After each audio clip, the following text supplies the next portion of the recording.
Sungguhnya menurut saya ada satu calon yang juga sangat potensial untuk menjadi Ketua Umum Golkar ke depan, yaitu Gibran Rakabuming Raka.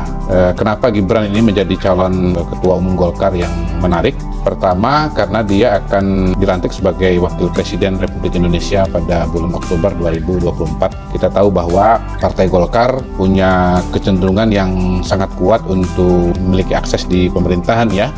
Bukan hanya menteri tetapi juga atau bahkan wakil presiden, karena Golkar adalah partai yang ideologinya karya dan kekaryaan dan selalu berorientasi untuk menjadi bagian dari pemerintahan. Yang kedua, Partai Golkar ini adalah partai yang tua, partai yang besar, dan kalau kita bicara mengenai pemilih pada hari ini dan pemilih di masa yang akan datang, saya kira Partai Golkar mengalami tantangan ya, bagaimana agar partai ini bisa menjadi partai yang punya orientasi kepada anak muda dan punya tokoh yang juga berasal dari anak muda. Tentunya akan sangat menarik bagi Partai Golkar apabila Partai Golkar ini masuk kepada sebuah tradisi baru di mana ketua umumnya betul-betul anak muda ya, dalam hal ini Gibran Rakabuming Raka.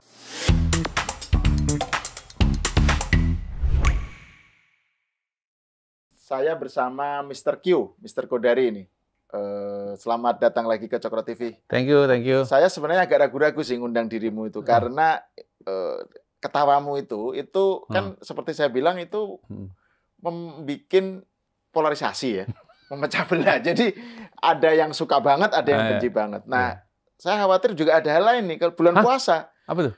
Ketawamu tuh bikin saya jadi lapar. Oh, jadi Terus saya akhirnya batal puasanya. Itu yang saya ragu-ragu. Tapi karena ini topiknya penting, jadi ya saya tetap penting lah mengundang Mr. Q. Ini kan tadi kita barusan video pendek ya tentang Golkar dan Gibran.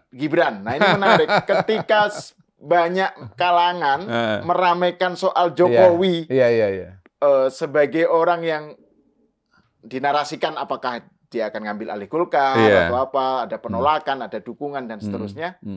Terus ada Bahlil sebagai proksinya gitu kan. Mr. Q sebagai cenayang bilang tentang justru Gibran yang kandidatnya kandidat yang justru perlu diperhitungkan. Menurut Anda gimana itu? Pertama, ini bukan cenayang ya, bukan memprediksi ya, tapi ini lontaran ide atau gagasan. Jadi sebetulnya sih saya kan merespon pertanyaan dari teman-teman media. Ada dua jenis pertanyaan atau berita yang sebetulnya menarik pada hari ini. Pertama tadi wacana bahwa Pak Jokowi itu berpotensi menjadi Ketua Umum Partai Golkar pasca atau ya katakanlah setelah lengser lah dari posisi presiden.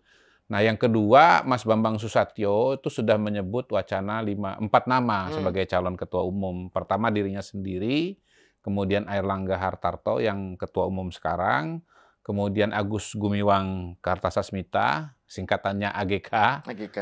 Kemudian yang keempat itu adalah Bahlil Lahadalia. Kalau yang dirinya sendiri itu berdasarkan dia saja atau berdasarkan dia? Ini pernyataan dia.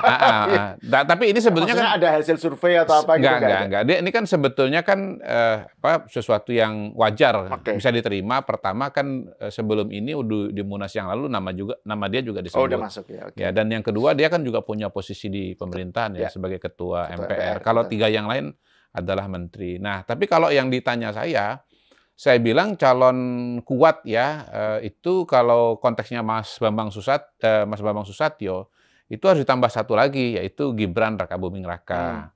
Nah, termasuk juga ketika ada lontaran atau pertanyaan apakah Pak Jokowi akan maju Ketua Umum Partai Golkar, menurut saya yang lebih wajar, lebih bisa diterima, dan secara kalkulasi politik lebih masuk akal itu adalah Gibran Rakabuming Raka. Gitu. Nah, kenapa Gibran? Pertama, Partai Golkar ini sendiri kan sebagai partai yang ideologinya disebut sebagai karya dan kekaryaan, itu ingin selalu menjadi bagian dari pemerintahan, ingin menjadi bagian dari eksekutif.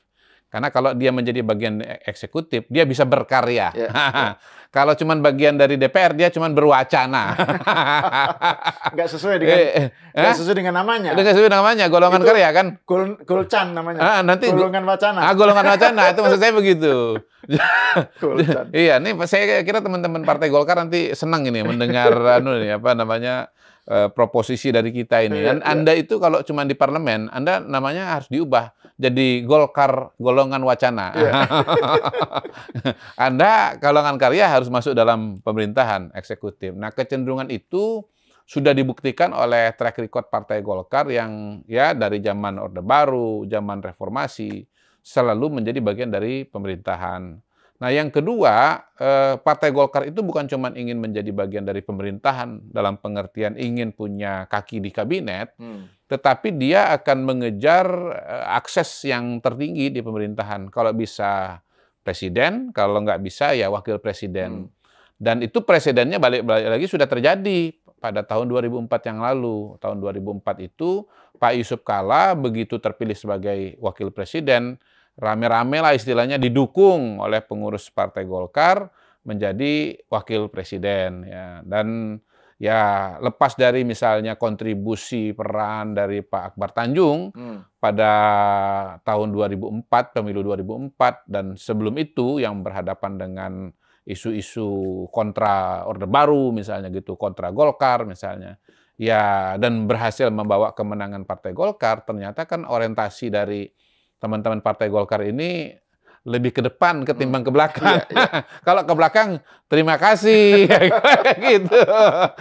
Kami menghargai. Gitu. Tapi kalau bicara ke depan, kita ingin berbuat lebih banyak, lebih baik, gitu. Jadi ya itu yang menjelaskan kenapa Pak JK itu akhirnya dipilih lah dalam Munas tahun 2004 atau 2005 itu untuk menjadi ketua umum Partai Golkar. Nah, Mas Gibran ini kan nggak lama lagi akan dilantik jadi wakil presiden. Dan dalam konteks itu saya mengatakan Gibran adalah pilihan yang lebih mengena secara logika ketimbang Pak Jokowi.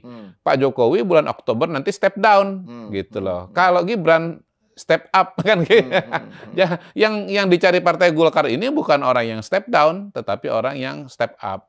Walaupun Pak Jokowi misalnya dihormati secara pribadi, secara legacy, katakanlah memang nanti diminta Pak Prabowo untuk memimpin Barisan Nasional atau apapun juga namanya kalau nanti ada koalisi permanen, tetapi saya kira dalam konteks kacamata orang-orang Golkar yang lebih realistis adalah seseorang yang sedang dan akan menduduki jabatan publik dan itu adalah Gibran Rakabuming.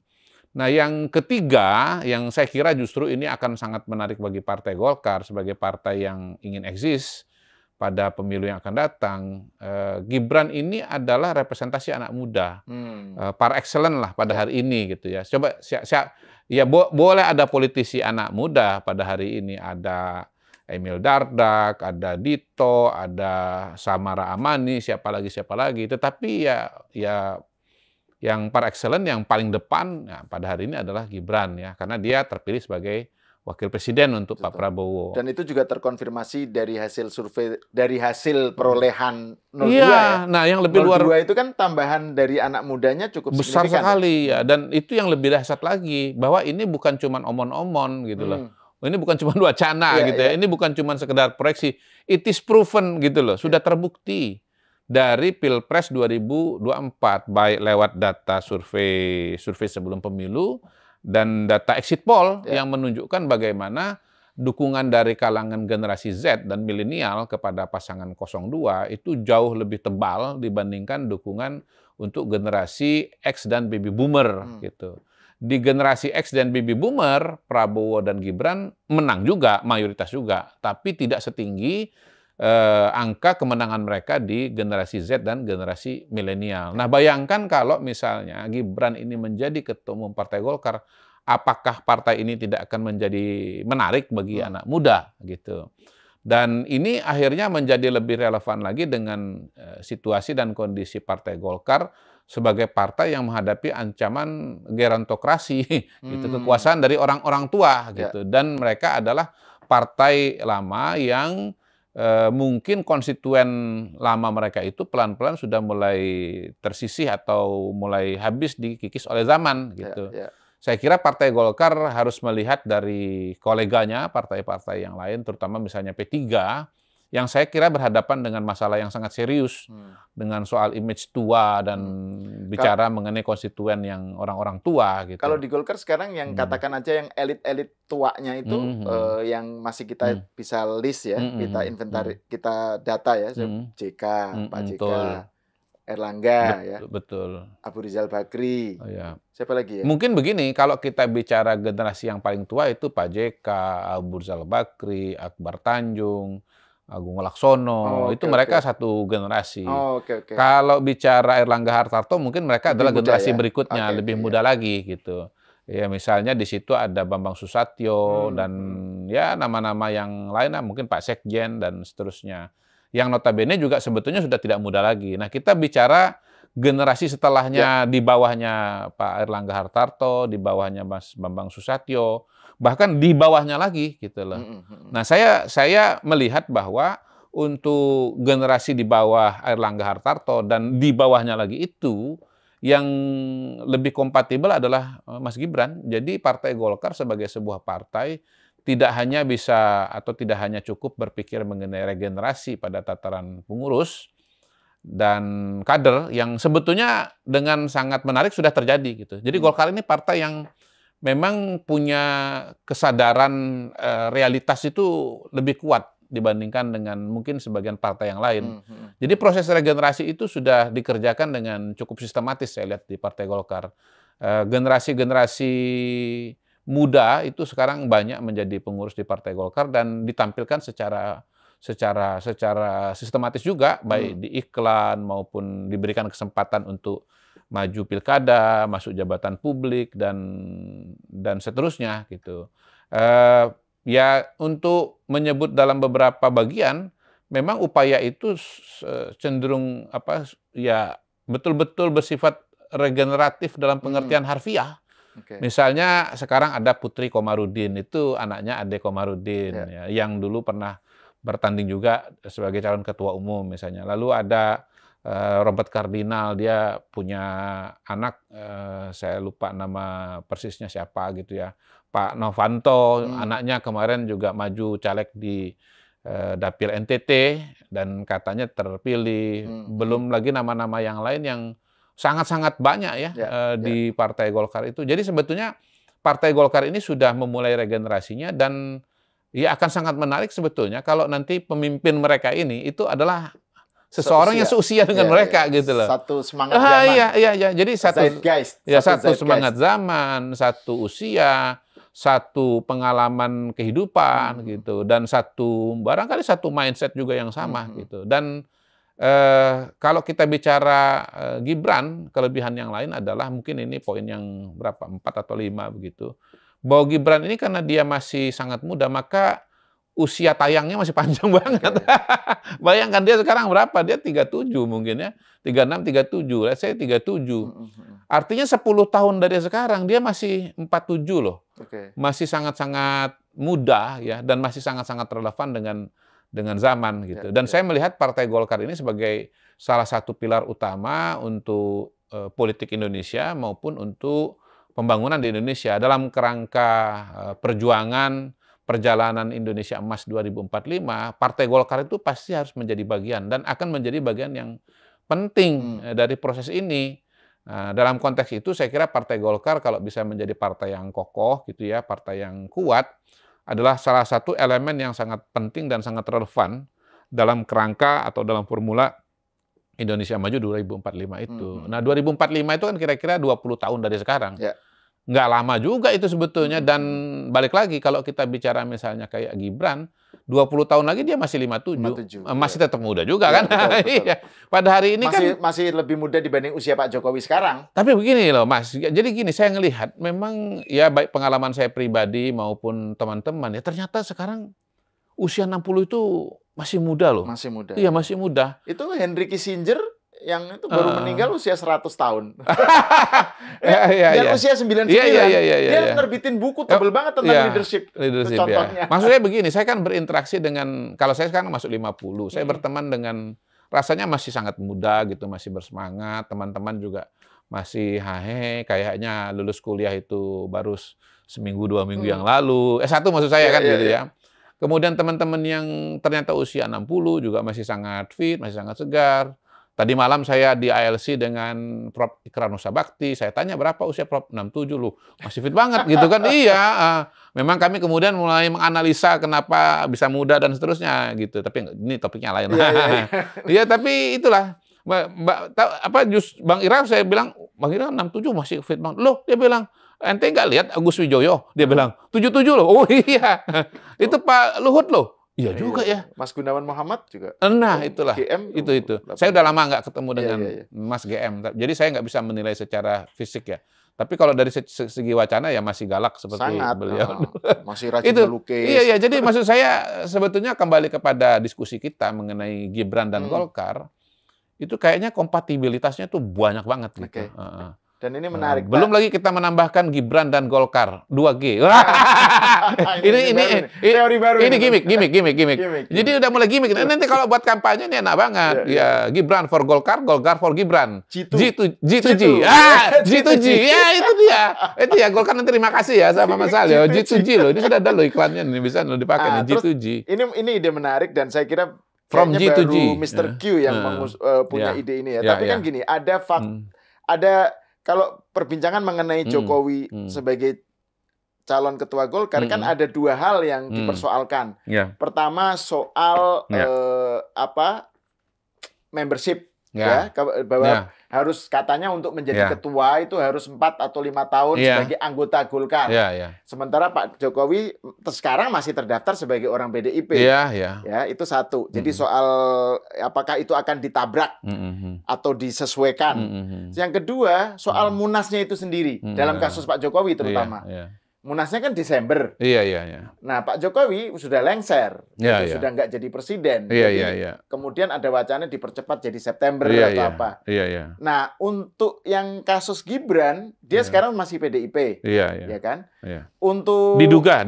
Atau setidaknya belum menyatakan keluar kan? Diduga. Terduga PDIP. Nah, untuk yang pertama tadi soal membership itu menjadi isu. Kalau yang soal Desember dia nggak jadi isu, ya kan? Soal munasnya Desember, Gibran malah sudah jadi wapres. Betul. Menurut Anda gimana yang soal pertama terutama? Ya kalau soal pertama itu kan sebenarnya kembali kepada internal Partai Golkar dan setiap organisasi pasti punya arrangemennya masing-masing. Dan kalau kita bicara hukum yang tertinggi dalam satu organisasi termasuk partai politik itu biasanya namanya ADART, Anggaran Dasar dan Anggaran Rumah Tangga. Tetapi kalau kita bicara institusi pembuat kebijakan yang tertinggi itu bukan ADART, tetapi itu Munas. Munas. Nah, Munas itu bisa membuat regulasi apapun. Bisa melakukan penyesuaian regulasi apapun.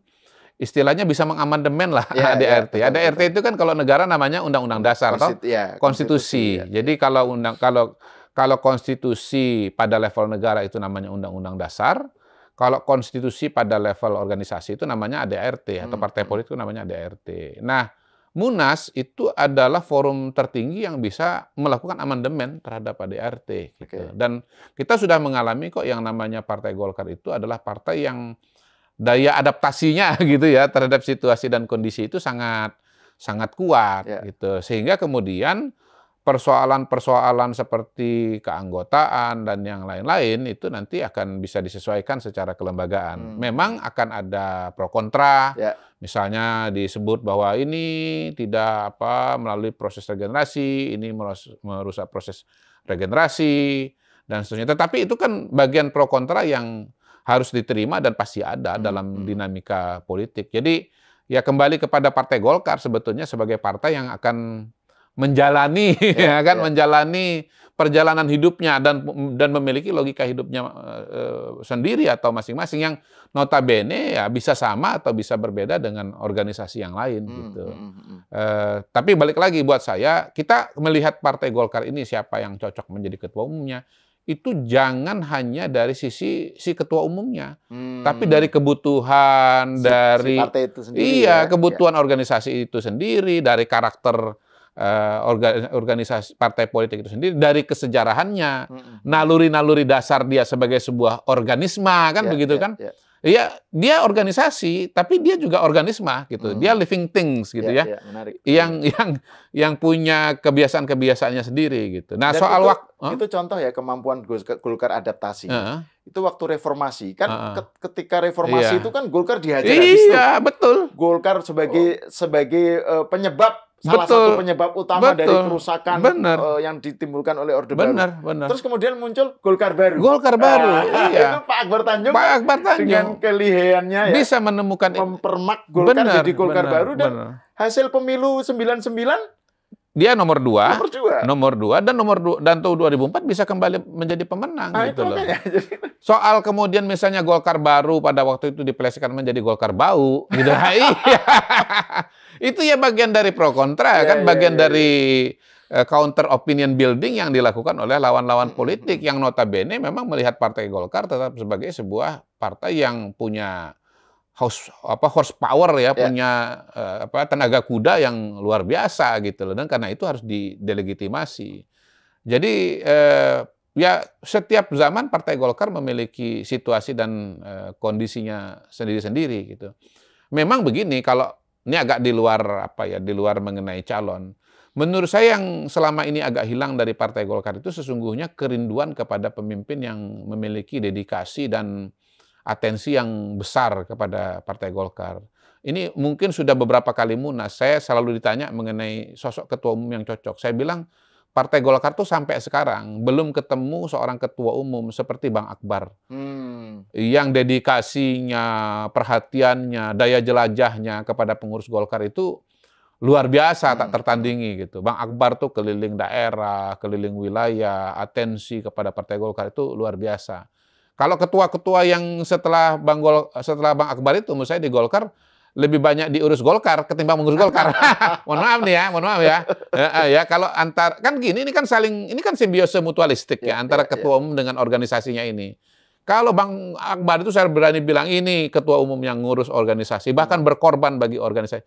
Secara harfiah, waktu beliau itu jadi ketua umum Golkar, dia itu mengalami bagaimana dikejar-kejar massa, dilempar batu demi mengkampanyekan partainya ini gitu loh. Nah, kalau yang setelah itu ya lebih banyak diurusi partainya. Ya kalau datang ke daerah disiapkan sambutan-sambutan, ya kan, tarian-tarian gitu, fasilitas-fasilitas gitu. Mohon maaf ya kalau saya salah, tolong dikoreksi. Tapi menurut saya ketua umum Partai Golkar itu siapapun orangnya, dia harus mengembalikan spirit pelayanan seperti Bang Akbar ya, yang luar biasa itu. Saya tuh sering bilang gini, Partai Golkar itu kalau ibarat klub sepak bola itu namanya Real Madrid. Nah, Real Madrid itu dia talentnya tuh banyak banget, pemain hebatnya tuh banyak banget. Jadi sebetulnya tinggal kemampuan mengelola talent yang banyak ini gitu. Dan tidak fanatik dengan satu pola ya, satu strategi. Lebih jauh lagi tidak fanatik dengan dirinya sendiri. Betul. Ketua umum itu menurut saya dia lebih sebagai sebagai talent scouting, lalu kemudian bagaimana upaya dia memaksimalkan pemain-pemain yang ada di lapangan ketimbang fokus kepada dirinya sendiri gitu. Nah, itu yang menurut saya selama ini agak salah dari ketua-ketua umum Golkar yang ada, seolah-olah yang harus jadi pusat itu adalah dirinya sendiri gitu. Nah, ketika dia menjadi dirinya sendiri, maka kemudian dia secara sengaja tidak sengaja, sadar tidak sadar, dia akan memberikan banyak batasan bagi pemain-pemain bintangnya. Dia kayak mengunci pemain bintangnya sendiri gitu loh. Nah, ketika pemain bintangnya dikunci, ya potensi bakatnya itu tidak keluar dengan maksimal, sehingga ya pada hari ini menurut saya Golkar adalah Real Madrid yang tidak dalam versi terbaiknya gitu. Kurang terrealisir. Iya. Teroptimalkan Singkat ke Real Madrid-nya. Singkatnya kan begini, ya klub Real Madrid itu kan harus jadi juara La Liga gitu. Harus jadi La Liga, dia harus jadi juara. Itu takdirnya dia gitu loh. Dia itulah kapasitas yang ada pada dirinya. Tetapi kemudian dia hanya peringkat 2 atau hanya peringkat 3 saja, kalah dengan Barcelona. Gitu. Sekarang kembali ke soal Gibran lagi. Iya. Kan kalau kita lihat hasil Pilpres dan Pileg, kan pencapaian Golkar di bawah Erlangga Hartarto itu kan mengalami kenaikan dan itu betul-betul malah di luar dugaan Golkar sendiri kan. Nomor 2 di Pileg. Nah, ini kan berarti kredit harus diberikan kepada sang ketum. Nah, ketua umum Golkar dianggap di bawah Erlangga naik suaranya. Nah, kaitannya dengan soal andekan nanti Gibran maju, itu seberapa jauh respon dari para elit Golkar ya menghadapi hal itu. Karena kan Golkar kan di bawah Erlangga udah baik-baik aja gitu misalnya. Atau bahkan kontendernya Erlangga yang ada sekarang, seberapa jauh mereka akan merespon Gibran ini sebagai outsider ya? Pertama akan sangat menarik kalau kita melakukan riset ya atau survei kepada pengurus Partai Golkar. Kemana mereka mengatribusikan kenaikan suara ini gitu. Iya. Apakah kepada Erlangga Hartarto atau kepada variabel-variabel yang lain misalnya begitu. Nah, kalau atribusinya kepada Erlangga Hartarto, maka kemudian peluang Erlangga sebagai calon ketua umum secara logika itu akan semakin menguat, semakin membesar. Tetapi kalau atribusinya bukan kepada Erlangga, ya Erlangga tidak akan bisa mendapatkan tambahan modal sosial dalam konteks itu gitu. Tapi kan Mas Hal sudah mengatakan bahwa mereka sendiri terkejut gitu. Nah, kalau terkejut berarti ini nggak sengaja. Bukan saya loh ya, Golkar ya, kalau nonton ini loh, ya ini nih. Ya, berarti itu nggak sengaja. Ini bukan sesuatu plan, sukses, ya gitu kan. Nah, memang ada diskusi juga filosofis. Suatu prestasi yang tidak disengaja tuh bisa nggak layak disebut sebagai prestasi? Gitu. Ya kan, gitu. Lagi meramu obat sakit gigi, tiba-tiba bisa mengobati kepala botak. Apakah dia bisa mengklaim sebagai penemu obat kepala botak? Itu dia. Itu. Nah, apakah suatu sukses yang bukan disengaja, bukan direncanakan, itu adalah suatu sukses gitu. Kalau sekali putaran kan beres klaim boleh klaim kan. Betul, direncanakan betul kan gitu kan. Direncanakan, diteorikan, sampai dibahas, dimaki-maki kan. Dimaki-maki. Ya, itulah bagian dari proses yang harus dijalanin itu gitu. Dan nggak takut pada waktu karena justru ketika dimaki-maki makin mensosialisasikan gagasan itu gitu. Jadi apakah betul sukses itu adalah suatu atribusi kepada Mas Erlangga gitu. Nah, tapi begini, balik lagi contoh yang menarik dari Partai Golkar ini adalah tahun 2004 itu. Walaupun tidak ada survei, tidak ada riset yang secara sistematis dan sengaja dilakukan, tapi saya tuh hakul yakin ya kalau waktu itu dilakukan riset, ya, pengurus Golkar itu akan mengatakan bahwa kemenangan Partai Golkar pada tahun 2004 itu selain ada faktor blundernya PDIP, PDIP-nya blunder gitu ya. Nah, sehingga dia turun gitu. Kita naik itu kan bisa karena kita yang naik, bisa juga karena yang lain turun. Ya, betul. Secara suara sebetulnya Partai Golkar 99 sampai 2004 itu relatif kurang lebih sama loh. Naik cuma sedikit 1%. Jadi sebetulnya mungkin mayoritas itu jadi nomor satu karena kegagalan atau blundernya PDI Perjuangan. Tetapi saya kira kalau ditanya bisa menang itu kalau faktor internalnya siapa gitu, itu pasti Bang Akbar.